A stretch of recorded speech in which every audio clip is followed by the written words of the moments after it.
김건희 여사 조사를 둘러싼 논란, 사회부 법조팀의 황병준 기자와 함께 더 얘기 나눠보도록 하겠습니다. 자, 황 기자, 이 검찰 내분이 걷잡을 수 없이 커지는 분위기인데요. 왜 이 지경까지 온 겁니까? 네, 이원석 검찰총장과 이창수 서울중앙지검장 두 사람의 우선 사항이 달랐기 때문입니다. 이 명분을 중시하는 이 총장은 김 여사를 검찰 청사로 소환 조사해야 한다는 입장이었습니다.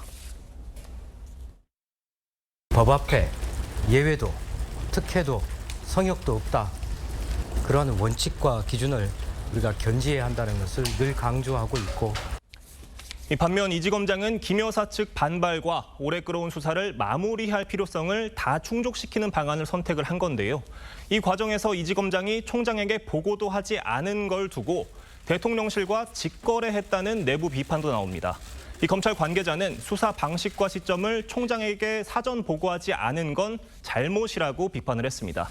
중앙지검은 사전 보고를 하지 않은 이유에 대해서 검찰총장에게 수사 지휘권이 없는 주가 조작 조사가 끝날 무렵이 돼서야 이 김 여사 측이 명품 의혹 조사에 동의했기 때문이라고 설명을 했는데요. 하지만 김 여사 측은 오늘 저희와의 통화에서 명품 건도 사전 조율이 있었다고 설명을 했습니다. 이 부분은 이 총장이 지시한 진상조사에서 중요하게 다뤄질 것으로 보입니다. 네, 야권에서는 김 여사를 제3의 장소로 소환한 걸, 또 비공개로 한 걸 검찰이 소환당했다 이렇게 비판하는데 적절한 비판입니까? 꼭 그렇게는 보기 힘들다는 게 법조계 안팎의 시각입니다. 이 검찰은 과거 전직 대통령 부인을 조사를 할 때 모두 비공개로 했고요. 이 대검이 노무현 전 대통령의 부인 권양숙 여사를 수사를 할 땐 경호와 예우 등을 고려해서 이 제3의 장소인 부산지검으로 가서 출장 조사를 한 바 있습니다. 하지만 민주당 정청래 의원은 전직 대통령 모두 검찰총사에서 공개 소환 조사를 받았다며 이 김 여사는 역대 대통령에게도 없었던 특혜 조사를 받은 것이라고 비난을 했는데요. 이 사실 피의자가 원할 경우 비공개 소환하도록 고친 건 문재인 정부 당시 조국 법무장관이었습니다. 법무부는 공개 소환 전면 폐지, 피의사실 공표 금지 법안을 10월 중으로 확정할 예정입니다.